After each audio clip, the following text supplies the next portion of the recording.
Go. Go. Greetings, cardboard architects, and welcome to episode 22 of Command Tower. This episode is sponsored in part by Our House Games. Stick around for a chance to win some free Commander product. Let's check out the decks. My name is Matt, and this is my pretty 5 for a white guy Phylath deck.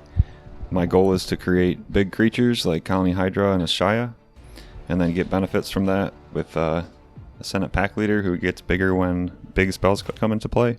Then I can draw cards with Greater Good and Momentous Fall equal to very big creatures. And my win conditions are just basically Overrun with Pathbreaker and Overwhelming Stampede, and Chandra's Ignition to shoot my opponents. This is Chris, and today I'm playing Thalia and the Gitrog monster, the Recyclosaur. I just play value creatures and draw additional lands to get to some sort of finisher. I'm Nick, and I'm playing Hylda of the Icy Crown. She's meant to punish aggro decks and sit in her Icy Castle with a lot of tax effects with Grand Arbiter Augustin and Propaganda, Grand Abolisher even. And then it uses a lot of 1-mana tap effects so she can build an army of elementals and swing out with Bluster Squall, Downpour, Opposition, and others of the like. And then if all else fails, I have Willbreaker to steal some things. This is Esteban, and I'm playing Call of Cthulhu with Crothus, Lord of the Deep. I start out trying to island cycle some creatures or put them from the top of my library into the graveyard with things like Frantic Search or Otherworldly Gaze. This puts a big creature into my graveyard, which will then let me put on top of my library to flip Runo into Crothus. And then once my big sea creatures are out, I'll be attacking, making copies of them, and then keeping my opponent's creatures at bay. Nick M began with Rhoda Geist Avenger, Arcane Signet, Gigadrowse, Turnabout, 2 Islands, and Gemstone Caverns. Esteban started with Entomb, Reality Shift, Deadly Rollick, Fierce Guardianship, Shipwreck Marsh, Rivendell, and Black Dragon Gate. I see you with all that interaction. I kicked off with Awaken the Woods, Luca Bound to Ruin, Chaos Warp, Rampant Growth, and 3 Forests. Chris began with Conduit of Worlds, Sheoldred the Apocalypse, Journey to Eternity, Deadly Rollick, A Plains, Bountiful Promenade, and Windswept Heath. Nick kicked off the game with an island, and Esteban played Black Dragon Gate. I followed with a tapped forest. Why on earth did I put my forest into play tapped? The world may never know. Chris played a Windswept Heath and cracked it for Endatha Triumph. Nick played an island and cast Arcane Signet into Enlightened Tutor, searching for opposition. Esteban played a Rivendell and passed. I untapped my forest, played another, and cast Rampant Growth for a mountain.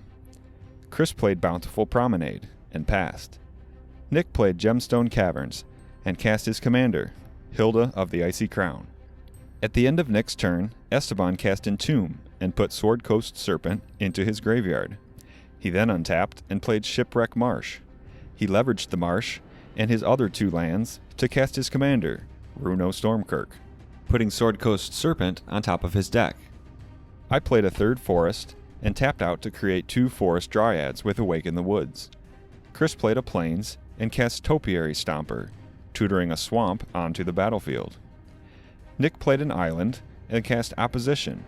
He then tapped Hylda to tap Esteban's Runo, paying 1 to create a 4/4 elemental with Hylda's ability. Moving into Esteban's turn, he used Runo's ability to reveal Sword Coast Serpent from the top of his deck. This transformed Runo into Crothus, Lord of the Deep. Esteban then cast Tainted Indulgence, discarding Junkwinder. Oh god, I'm having traumatic flashbacks from episode 21.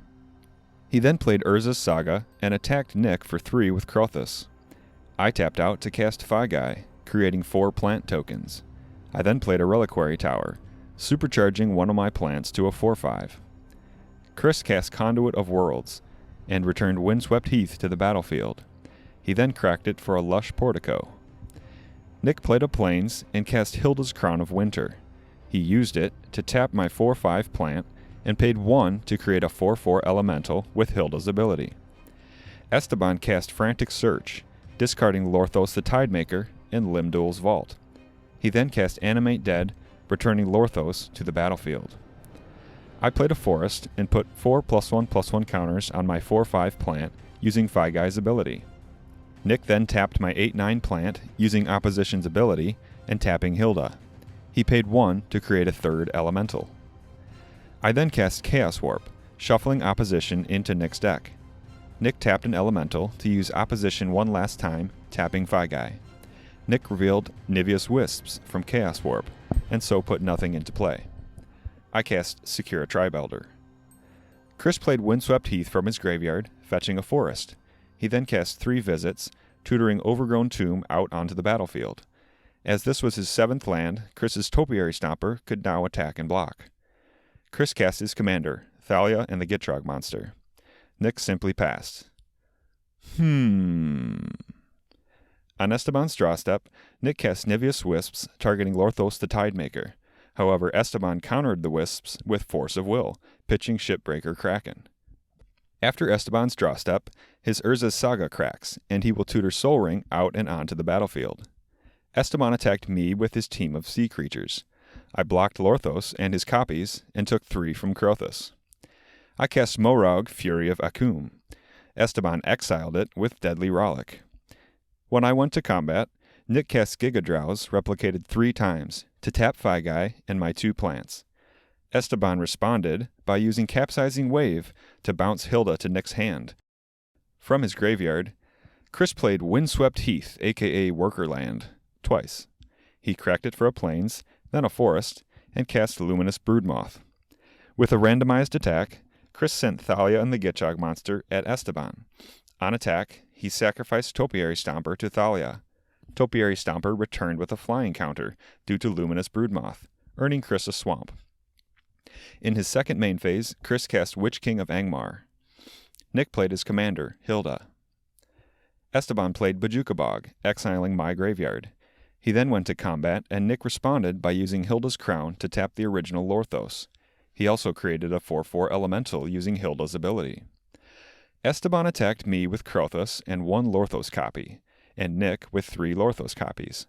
I blocked the Lorthos copy with a 1/1 Forest Dryad, and took 3 from Krothos. Nick blocked 2 Lorthos copies with 2 4/4 elementals, and took 8 from the 3rd Lorthos copy. I played a forest, and used Phygai's ability to put 4 more counters on my large plant, making it a 16-17. I then cast Luca Bound to Ruin, to which Esteban responded by reality shifting my 16-17 plant. I used Luca's -4 ability to deal damage equal to Phygai's power amongst any number of target creatures or planeswalkers. I chose to deal 5 damage to Hylda. I then cast Rebel Belt Rioters and attacked Esteban for 5 with Phygai. Esteban took the damage. Chris enchanted Topiary Stomper with Journey to Eternity, then cast Kutzil Melamet Exemplar, and shielded the Apocalypse. He then attacked Esteban with Thalia and the Gitrog monster, sacrificing Topiary Stomper on attack, drawing a card, and gaining 2 life from Shieldred. Chris's Topiary Stomper then returned to the battlefield due to Journey to Eternity, earning Chris another basic land. Journey to Eternity then transformed into Otsaw Cave of Eternity. Value Train! Chris played Windswept Heath twice from his graveyard, fetching a forest and Temple Garden. Nick lost 2 on his draw step from Shieldred. He then attacked Esteban with 3 4/4 elementals, which connected for 12. Nick then commented that Shieldred neutered his Crown of Winter, for if he used its card draw ability, he would lose 18 life.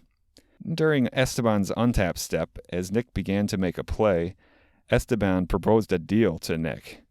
If Nick refrained from tapping down Esteban's creatures, and tapped down Chris's creatures instead, Esteban would kill Chris. Nick agreed. Esteban lost 2 life on his draw step from Shieldred. During Esteban's main phase, Nick held up his end of the bargain by casting Turnabout to tap all of Chris's creatures. Esteban then attacked Chris for 40 with 5 Lorthos copies, and me for 19 with Krothos and 2 Lorthoses. Chris cast Deadly Rollick targeting a Lorthos copy, however Esteban countered it with Fierce Guardianship. Chris took 40 and died. I chump blocked the 2 Lorthoses and took 3 from Krothos. Esteban cast Quicksilver Amulet and said, "Now I'm totally open to die." I played a land and put 4 +1/+1 counters on my plant. I attacked Esteban for 14, which eliminated him from the game. I cast Ovenwald Tracker.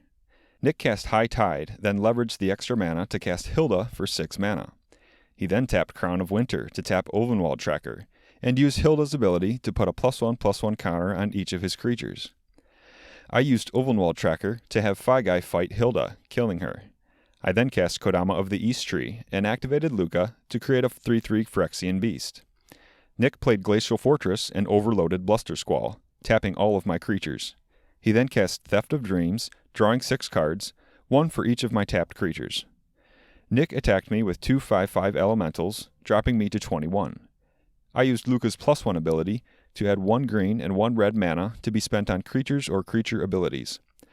I cast Kogla and Yadaro, choosing to give them trample and haste until end of turn. I then went to combat, turned them all sideways, and got the win. Thank you to our sponsor, Our House Games. Stop by and tell them the episode code for a chance to score a free pack of Commander Masters. This episode's code is Double Strike. That's Double Strike. Also, if you hit the like button and leave a comment, you'll be entered to win free Commander product, courtesy of Our House Games. Thanks for watching.